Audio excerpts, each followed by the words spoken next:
The first step towards achieving your dreams is having the right coach. Get the best education with LCIIT and make your laptop repairing course dreams come true. Download the app now. यहाँ पर देखिए IC जो हमारी ये क्या है, EQ IC. Pin number 1 का idea तो आपको लग ही रहा है। यहाँ पर पिन नंबर 1 कौन सा हो जाएगा? पिन नंबर 1 आपका ये जो मार्क दे रखा है उस हिसाब से पिन नंबर 1 आपका ये वाला पिन नंबर 1 है। टोटल ये 6 नंबर पिन हो गया और इसको ऐसे काउंट कर लो। यहाँ पर आपको 24 नंबर पिन आ गया, मतलब टोटल ये 24 पिन की आईसी है।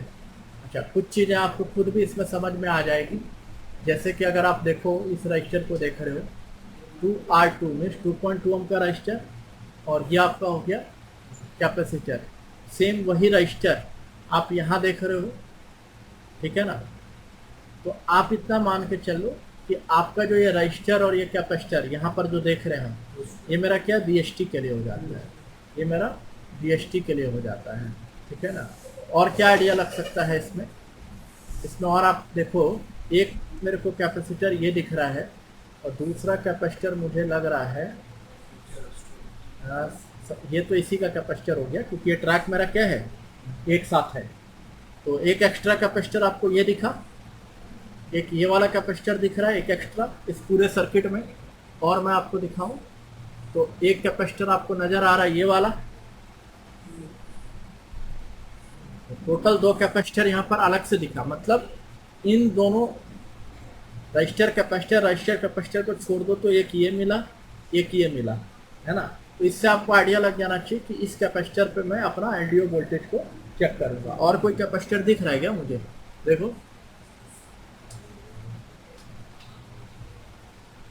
और एक कैपेसिटर ये दिख रहा है, लेकिन है ना, ये भी सस्पेक्ट में रख लेता हूँ मैं, एक तरह से ये भी सस्पेक्ट में रख लेता हूँ कि अगर मेरे को मान के चलिए, है ना, मेरे पास अगर स्कीमेटिक्स नहीं भी है और मुझे एक साथ में कंफर्म करना है कि मेरा LDO वोल्टेज ठीक है कि नहीं ठीक है, तो मेरा तरीका यही हो जाएगा कि आप अपने कैपेसिटर को फाइंड आउट करो। वैसे देखो, अगर आपको पिन डिटेल्स याद हो जाता है काम करते वैसे वैसे क्या हो जाता है, ये बहुत ही कॉमन आईसी है TPS 5123 51125। ये EQ EM सबका पिन डिटेल्स क्या है, सेम है, सबका पिन डिटेल्स सेम है। पिन नंबर 8 पे इसका 3.3 वोल्ट LDO आता है और पिन नंबर 17 पे इसका 5 वोल्ट LDO आता है ना। तो ऑटोमेटिक क्या हो जाता है ना, चीज़ें याद हो जाती हैं, काम करते करते ये चीज़ें याद हो जाती है ना। ऑटोमेटिक पता चल जाता है। पिन नंबर 8 का आइडिया लेके यहाँ पर मैं 3.3 वोल्ट LDO चेक करूंगा और पिन नंबर 17 का आइडिया लेकर के मैं यहाँ पर 5 वोल्ट चेक करूंगा, ठीक है ना। तो ये ऑटोमेटिक याद हो जाता है। फिर भी अगर याद नहीं हो रहा है तो आपको स्कीमेटिक्स की हेल्प ले लो या किसी PDF की हेल्प ले लो। तो अब हम आते हैं इस पर और इसको हम चेक करते हैं। देखिए, तो चेक करने के लिए मैं जा रहा हूँ यहाँ पर, मैं अपने सीक्वेंस के हिसाब से चलूंगा। तो मेरा सीक्वेंस ने क्या बोला था कि सबसे पहले आपको इसमें पिन नंबर 16 को चेक करना है, क्योंकि पिन नंबर 16 आपका क्या है, विन वोल्टेज का है। तो पिन नंबर 16 कहाँ पर हो जाएगा, तो आप देख सकते हो यहाँ पर ये कॉइल नजर आ रहा है आपको, है ना, ये कॉइल आपको नजर आ रहा है। क्या ये हो सकता है क्या, है ना। अगर मैं देखूं 6 6 12 13 14 15 16, शायद ये वाला है, मुझे लग रहा है शायद ये। और ये जो मैं कॉइल समझ रहा हूँ ना, ये कॉइल मीनिंग ये शायद रजिस्टर ही है। फिर जो भी हम देख लेते हैं यहाँ पर। तो मेरे को यहाँ पर आइडिया ये लगाना है कि यहाँ पर इस पिन पे, है ना, क्या मेरा 19 वोल्ट आ रहा है कि नहीं आ रहा है। तो इसके लिए मैं क्या करूँगा, डायरेक्ट इस पे ही चला जाऊँगा, डायरेक्ट मैं इस पे चला जाऊँगा।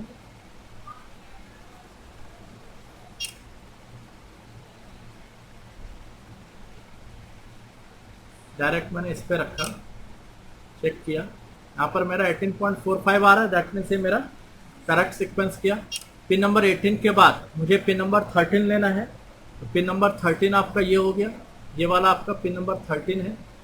आप इसको चेक करने के लिए चाहो तो इस रजिस्टर पे चेक कर लो, इस रजिस्टर पे भी चेक कर सकते हो, या फिर आप डायरेक्ट पिन पे भी जा सकते हो, जो ऐसा आपको लग रहा है आप कर सकते हो। तो मैं यहाँ पर डायरेक्ट ले लेता हूँ। देखो ये इस पे ले लिया मैंने। पिन नंबर 13, यहाँ पर मैंने देखा क्या वोल्टेज आ रहा है, तो 5 वोल्ट समथिंग आ रहा है, तो ये भी मेरा क्या माना जाएगा, ओके माना जाएगा कि हाँ यहाँ जो वोल्टेज आ रहा है बेसिकली ये जो हम देख रहे हैं दो रजिस्टर के थ्रू क्या बन रहा है, डिवाइडर बन रहा है। अगर आप गौर से देखोगे इसके ट्रैक को तो आपको ऐसा नजर आ रहा है, ये ट्रैक अगर आप देखोगे यहाँ पर देखो, यहाँ पर हमारा क्या था 19 वोल्ट था, यही ट्रैक मेरा ऐसे करके 19 वोल्ट इस रजिस्टर पे आ रहा है और ये दोनों रजिस्टर वोल्टेज डिवाइडर बना रहे हैं।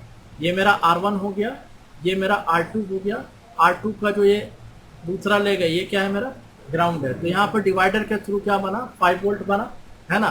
तो मेरा क्या हो गया, इस पिन का पर्पज क्या हो गया, एनेबल एलडीओ का, कि मेरा एनेबल एलडीओ मिल गया। मतलब आप सीधा समझ लो अगर इस पिन पे किसी वजह से वोल्टेज नहीं बन पाया है ना, किसी वजह से वोल्टेज नहीं बन पाया या फिर यहाँ पर जो ओके कंडीशन होता है उसके थ्रेशोल्ड से कम वोल्टेज बना है ना, तो ऑटोमेटिक क्या हो जाएगा, मेरा एलडीओ वोल्टेज जनरेट नहीं होगा। और अगर एलडीओ वोल्टेज जनरेट नहीं हुआ तो जाहिर सी बात है आईओ बैकअप नहीं होगा, आईओ बैकअप नहीं होगा तो क्या होगा, इसको मेन एनेबल नहीं मिलेगा, और मेन एनेबल नहीं मिलेगा तो 3 वोल्ट 5 वोल्ट आपका क्वाइल वोल्टेज नहीं बनेगा, और लास्ट में रिजल्ट क्या आएगा, डेड। आपका लैपटॉप क्या है, डेड है, ठीक है ना।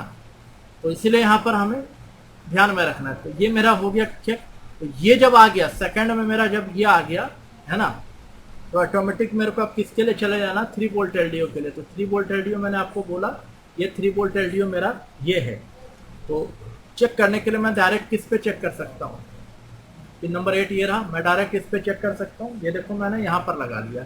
मैं ना पिन पे गया ना मैं आईसी के किसी कंपोनेंट पे गया। ये एक शॉर्ट पैड था, मतलब शॉर्ट पैड नहीं, मतलब टेस्ट पॉइंट कह लो, टेस्ट पॉइंट दिया हुआ था, उस पे जा करके मैंने इसको मल्टीमीटर को रखा, और यहाँ पे जब मैं चेक करूंगा तो मेरे को क्या मिलना चाहिए, 3.3 वोल्ट मिलना चाहिए। मिल रहा है 3.3 वोल्ट। कई दफ़ा ये प्रॉब्लम आ जाती है कि आपका एलडीओ वोल्टेज जनरेट नहीं हो रहा है, आपका एलडीओ वोल्टेज जनरेट नहीं हो रहा है, या फिर जो generate. The first step towards achieving your dreams is having the right coach. Get the best education with LCIIT and make your laptop repairing course dreams come true. Download the app now. हो रहा है वो गलत generate हो रहा है। यहाँ पर मुझे 3.3 चाहिए तो उससे कम जनरेट हो रहा है। तो क्या हम कर सकते हैं, इसका क्या कारण हो सकता है। तो एक कारण तो आपका ये कैपेसिटर, मे भी ये कैपेसिटर का इशू निकल जाए है ना, तो अधिकांश केस में इस कैपेसिटर को भी रिप्लेस करते हैं। नंबर 2, क्या मेरा ये एनेबलिंग सही आ रहा है, इस एनेबल को देखा जाता है। आईसी का फॉल्ट हो सकता है, या फिर ये जो पाथ है ना, ये पाथ ही कहीं ना कहीं जाके डिस्टर्ब हो गया, क्योंकि ये जो 3 वोल्ट एलडीओ है ये पूरे बोर्ड पे फैलेगा, ये आईओ को भी जाएगा, ये पीसीएच को भी जाएगा, ये आरटीसी को भी जाएगा। तो फिर हमें आइसोलेट कर करके इसको देखना होता है। तो सबसे पहले आप एक चीज़ का ध्यान रखना कि कभी भी, मैंने पहले भी बोला कि अगर किसी पॉइंट पे कोई वोल्टेज नहीं बनता तो सबसे पहले आप ये कंफर्म करो कि उस ट्रैक का वैल्यू ठीक है कि नहीं। तो यहाँ पर इसका वैल्यू अगर आप देखोगे, वैल्यू को नोट अगर करोगे तो देखो, इसको मैं वैल्यू पे लेके आ रहा हूँ। एक बार वैल्यू हम इसका देख लेते हैं और नोट कर लेते हैं कि मेरे 3.3 वोल्ट एलडीओ की वैल्यू क्या होती है। तो आप अगर यहाँ पर देखोगे 3.3 वोल्ट एलडीओ की वैल्यू क्या जा रही है, 419। तो हमेशा याद रखना 400 से ज़्यादा ही मिलेगा आपको, 400 से ज़्यादा ही मिलेगा 3.3 वोल्ट एलडीओ का भी।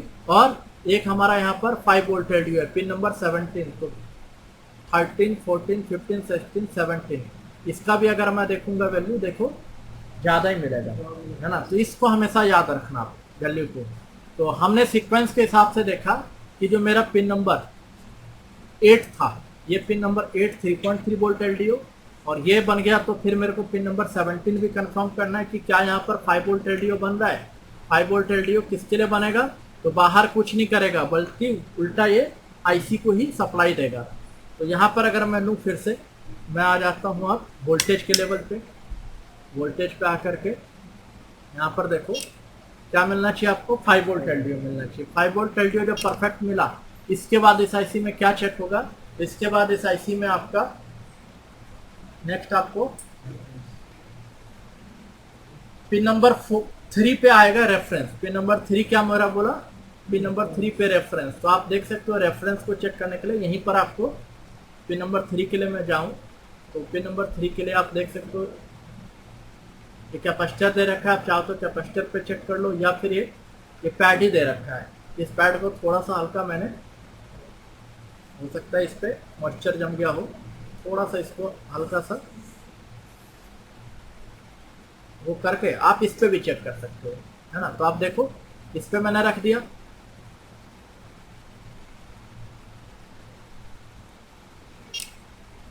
क्या वोल्टेज आ रहा है 2 वोल्ट। 2 वोल्ट का आया हो गया मेरा, ये रेफरेंस हो गया।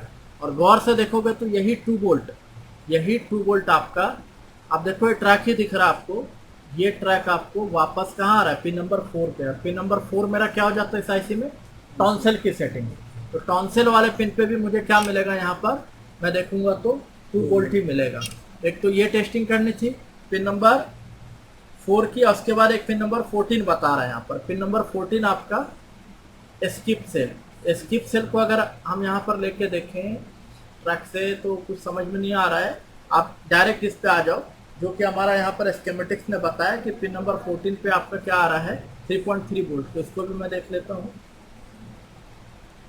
Pin number 14। तो इसको मैं टेस्टिंग के लिए कहाँ ले सकता हूँ, इस पर चेक कर सकता हूँ।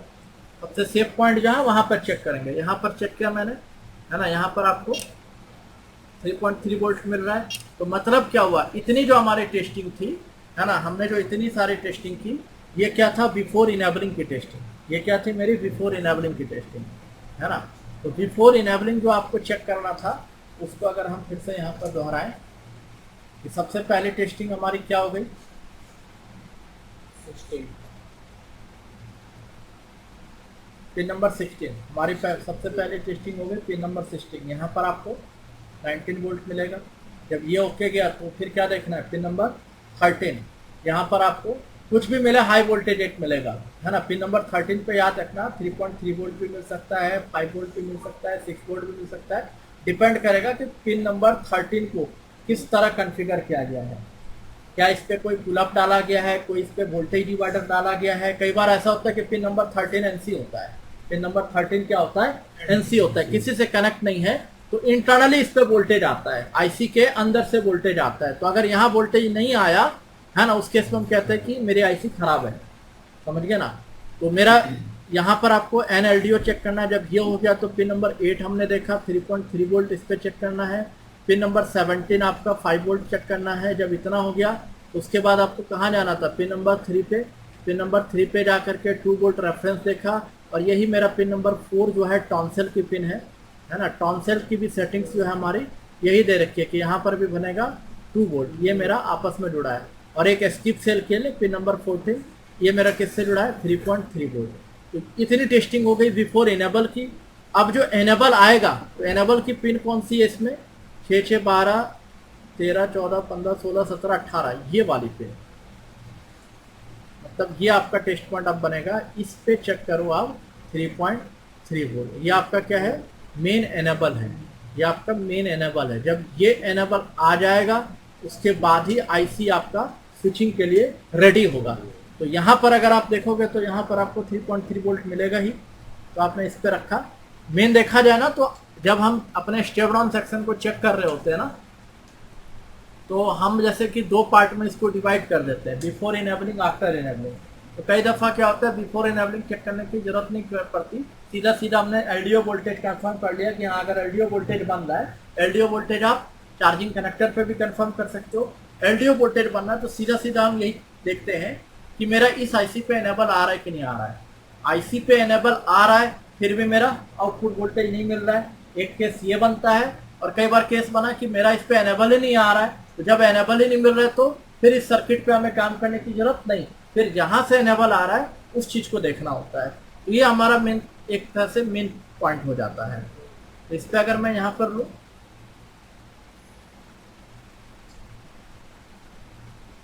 पिन नंबर 18 में यहाँ पे जाऊंगा तो यहाँ पर जब भी मैं एडाप्टर से कनेक्ट करूंगा तो यहाँ पर 3.3 वोल्ट मिलेगा। एडाप्टर लगाते ही 3.3 वोल्ट मिलेगा। बैटरी मोड पे यही वोल्टेज क्या होता है, यहाँ का पावर बटन प्रेस करने के बाद आता है। और जब ये आ गया तो मैंने क्या बोला कि जब इस आईसी को एनेबल मिल जाता है तो आईसी क्या चेक करता है, अपनी सेटिंग्स। तो सेटिंग्स में बहुत ज़्यादा इंपॉर्टेंट क्या हो जाता है, आपका करंट की सेटिंग। तो करंट की सेटिंग्स के लिए यहाँ पर क्या होता है, एक तो पिन नंबर 1 होता है और एक पिन नंबर 6। एक पिन नंबर 1 है और एक पिन नंबर 6। तो मतलब एक पिन तो ये हो गई है ना, और एक पिन आपका हो गया पिन नंबर 6। तो पिन नंबर 6 पे तो मुझे ट्रैक नज़र आ रहा है कि मैं इस पे डायरेक्ट चेक कर सकता हूँ। पिन नंबर 1 का रजिस्टर मुझे यहाँ पर आइडिया नहीं लग पा रहा है ना, तो मैं डायरेक्ट इस पे चेक करूँगा, है ना, पिन नंबर 1 और पिन नंबर 6। तो जैसा कि हम स्कीमेटिक में देखे थे कि पिन नंबर 1 पे क्या था, पिन नंबर 1 जो था इस पे 110K का रजिस्टर था। तो 110K के रजिस्टर के अकॉर्डिंग यहाँ पर क्या बनना चाहिए, 1.1 वोल्ट। तो देखो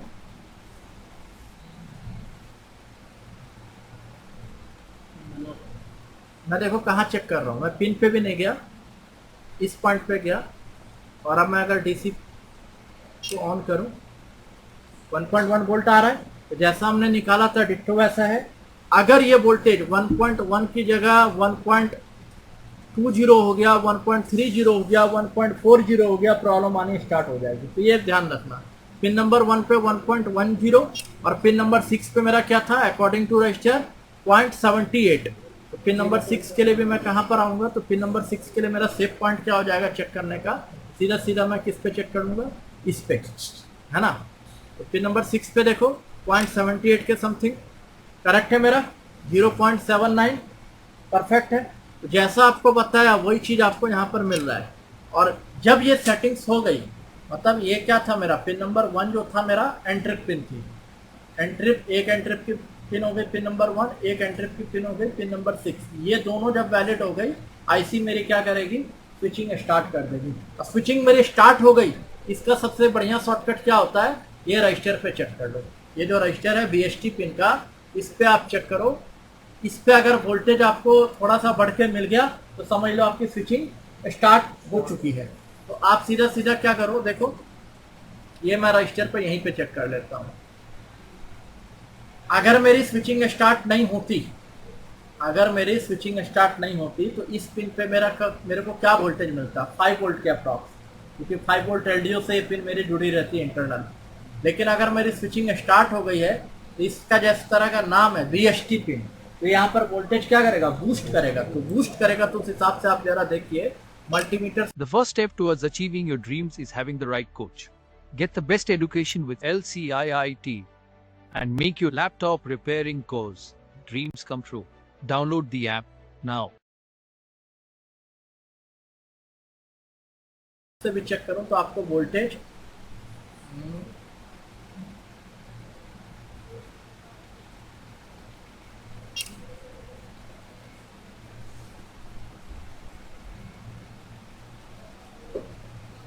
पिन नंबर 22, 18, 19, 20, 21, 22 कम करता हूँ इसको मैं एक बार।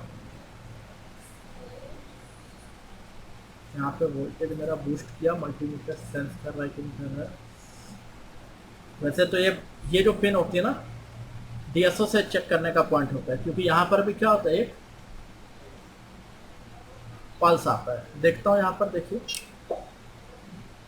वोल्टेज देखो क्या आ रहा है, 6.5 आ रहा है। दैट मीन्स क्या हो गया, वोल्टेज बढ़ा है। वोल्टेज बढ़ा है तो मतलब मेरी स्विचिंग स्टार्ट है। यहाँ पर भी देखा और आप यहाँ पर भी देखो, यहाँ पर हो सकता है और ज़्यादा वोल्टेज आपको मिले। ये मैंने डायरेक्ट इस पे रख लिया। ये भी मेरी बीएसटी हो गई, पिन नंबर 9 चेक करिए इस पे। यहाँ पर भी देखो वोल्टेज बढ़ के मिल रहा है, तो इसका मतलब मेरी स्विचिंग स्टार्ट हो गई। और स्विचिंग जब स्टार्ट हो गई है तो इसका मतलब जो हाई गेट लो गेट है उस पर मेरा पल्स आ गया। मैं यहाँ पे मल्टीमीटर से चेक करने के लिए आपको नहीं बोलूँगा कि आप मल्टीमीटर से हाई गेट लो गेट को चेक करो, आदत आपको बनानी पड़ेगी इसकी डीएसओ से चेक करने की। तो जब हम डीएसओ पे जाएंगे, है ना, इसी क्लास में हम डीएसओ पे भी जाएंगे, है ना, और डीएसओ से हम फिर high get low gate BST सबको चेक करेंगे। जब इतना हो गया तो ऑटोमेटिक आपका कॉइल वोल्टेज बन गया। कॉइल वोल्टेज आप चेक कर सकते हो।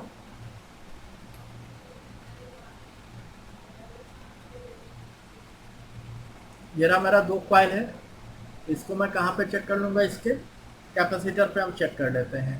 कैपेसिटर पे हमने देखा 3.3 और दूसरे पे मेरे को मिला 5 वोल्ट, दूसरे पे 5 वोल्ट। कई बार ऐसा हो सकता है आपका इस आईसी को इनेबलिंग मिला, इस आईसी को इनेबलिंग मिल रहा है, लेकिन फिर भी यहाँ पर जो कॉइल वोल्टेज बनना चाहिए वो नहीं बन पा रहा है। तो सबसे पहले हम किस बात के लिए जाएंगे, वैल्यू चेक करेंगे। सबसे पहले हम यहाँ का वैल्यू कह लो, रीडिंग कह लो, जीआर कह लो, जो समझ लो, मेरे को सबसे पहले यहाँ का वैल्यू चेक करना है। तो हम वैल्यू पे भी जाते हैं और आदत बनाना पड़ेगा आपको वैल्यू चेक करने का भी। तो मैं इसको फिर से डायोड मोड पे लेके आता हूँ, है ना। और देखिए ओके कंडीशन की वैल्यू क्या होगी, एक सेकंड, डायोड मोड पे आ गया। डायोड मोड पे आपका जो कैपेसिटर होता है ना, वो चार्ज को स्टोर करता है। जब तक वोल्टेज रहेगा तब तक यहाँ पे वैल्यू आपको लो दिखाएगा, है ना। अभी देखें ओके कंडीशंस में यहाँ पर मतलब एक हेल्थी इम्पिडेंस आ रहा है ना। 100 पार कर गया ना, 100 पार कर गया, हेल्थी इम्पिडेंस है यहाँ का भी, और यहाँ का भी इम्पिडेंस देखेंगे 100 पार कर गया, मतलब मेरा क्या है, हेल्थी इम्पिडेंस है। मतलब आप सबसे पहले वैल्यू चेक कर लो। वैल्यू अगर आप ओके गया, वैल्यू ओके गया और आपका यहाँ पर वोल्टेज नहीं बना, ये कैपेसिटर को आप एक बार रिप्लेस करके देख लो, ठीक है ना।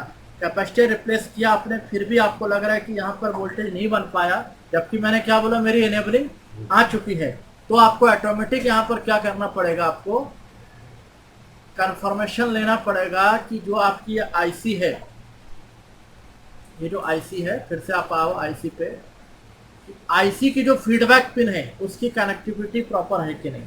आईसी की जो फीडबैक पिन है उसकी कनेक्टिविटी प्रॉपर है कि नहीं। फीडबैक पिन के साथ लगा हुआ जो रजिस्टर है, कहीं वो रजिस्टर की वैल्यू तो नहीं शिफ्ट हो गई है, उस बात के लिए जाना पड़ेगा। तो जब आप हॉट कंडीशन में फीडबैक को चेक करो, अब देखो अगर मेरा 3 और 5 वोल्टेज बन रहा है कॉइल पे, फीडबैक चेक करने का तो फिर मतलब ही नहीं बनता। ये चीजें हम चेक तभी करते हैं जब मेरा आउटपुट नहीं बन रहा हो। तो जो ओके कंडीशन होती है उसके मुताबिक अगर आप फीडबैक के ले जाते हो, तो फीडबैक पिन मेरी कौन सी हो गई, ये मैंने देख लिया यहाँ पर, पिन नंबर 2, 5, 7 और 24, पिन नंबर 2, 5। तो अगर मैं देखूँ पिन नंबर 2 को देखूँ, तो पिन नंबर 2 पे मुझे लग रहा है ऐसा, ये वोल्टेज डिवाइडर, ये मेरा फीडबैक हो गया। पिन नंबर 5 को देखूँ तो पिन नंबर 5 पे भी मुझे ऐसा लग रहा है ये एक वोल्टेज डिवाइडर है ना। तो इन दोनों पिन पे फीडबैक पे मोस्टली जो चेक किया जाता है वही 1.99 वोल्टेज के समथिंग बनता है ना। तो अगर मैं इसको देखूँ यहाँ पर ओके कंडीशन में आपको दिखाऊँ, मैं इस पर चेक कर सकता हूँ डायरेक्ट डायोड से। मैं इसको वापस वोल्टेज की रेंज पे लाऊंगा। आप देखिए यहाँ पर एक्चुअली फीडबैक को जब हम चेक करने के लिए जा रहे हैं तो ये इशू कर रहा है, क्योंकि होता है ऐसा कई बार, जो फीडबैक पिन हो गया, जो करंट सेटिंग्स वाली पिन हो गई, उस पर जब आप मल्टीमीटर का प्रॉब लगाते हो ना, तो वो काम करने नहीं देता इसी को। तो इस कंडीशन में आपको क्या करना होता है, बस ये ध्यान में रखना होता है कि जो मेरे रजिस्टर है अकॉर्डिंग टू स्कीमेटिक, इस रजिस्टर को आप कंफर्म देख लो कि रजिस्टर आपका ओके हो, और कनेक्टिविटी जरूर चेक कर लो। ये कनेक्टिविटी कहीं अगर ब्रेक होती है ना, यहाँ से यहाँ, है ना, और आपका ये आउटपुट कॉइल से जुड़ा होता है, तो फिर उस केस में क्या होता है, आपका ये वोल्टेज मतलब ये आईसी काम करना बंद कर देती है। तो एक तो कनेक्टिविटी हो गई, और दूसरा आपका ये दोनों रजिस्टर को आपको चेक करना पड़ता है। रेयर केस बनता है तो हमें इसको चेक करना पड़ता है। तो कुल मिला के अब ये जो आप सीक्वेंस देख रहे हो ना, अब ये मैंने एक सीक्वेंस मतलब कुल मिला क्या है, आज मेरा क्या है, सेकंड डेज है यहाँ पर इस आईसी को लेकर, सेकंड डेज है। इससे पहले भी मैंने एक आईसी बताई थी, आज भी मैंने एक आईसी बताई। आपको यही सीक्वेंस हमेशा मिलना है, ये सीक्वेंस चेंज नहीं होगा, यही सीक्वेंस हमेशा मिलना है ना। अब ये जो आईसी मैं बता रहा हूँ, मैंने आपको बोला था कि मैं आपको 3 तरह की आईसी बताऊंगा। एक तो मैं बताऊंगा एक तरह से ओल्ड मॉडल लैपटॉप में जो आते हैं, मतलब कह लो आप ओल्ड मॉडल ही कहो, है ना। एक तो ओल्ड मॉडल वाली, एक मैंने बोला आपको मिडिल, है ना, मीडियम रेंज की जो आईसी होती है वो, और एक मैंने बोला आपको लेटेस्ट टाइप की जो आईसी होती है उसके बारे में बताऊंगा। तो ये इसको चेक करना तो सबसे ज़्यादा ईजी है, इसको चेक करना सबसे ज़्यादा ईजी है, क्योंकि इसमें जो आपको मिला ना, इसमें बहुत सारी चीज़ें आपको चेक करने की जरूरत ही नहीं पड़ेगी। इसको चेक करना तो सबसे ज़्यादा ईजी है। सबसे ज़्यादा अगर फंसते हैं हम, तो सबसे ज़्यादा हम फंसते कहाँ पर है, ये ओल्ड मॉडल में फंसते हैं, है ना। मिडिल में भी नहीं फंसते हैं, सबसे ज़्यादा हम इसी में फंसते हैं। इस तरह की जो आईसी होती है इसमें ज़रूर हम फंसते हैं, ठीक है ना। तो मैं कितना भी सीक्वेंस लूंगा ना तो सीक्वेंस हमारा बार बार वही चीज आएगा। अब यहाँ पर देखिए मैंने आपको एक तरह से सीक्वेंस दे दिया। क्या हुआ?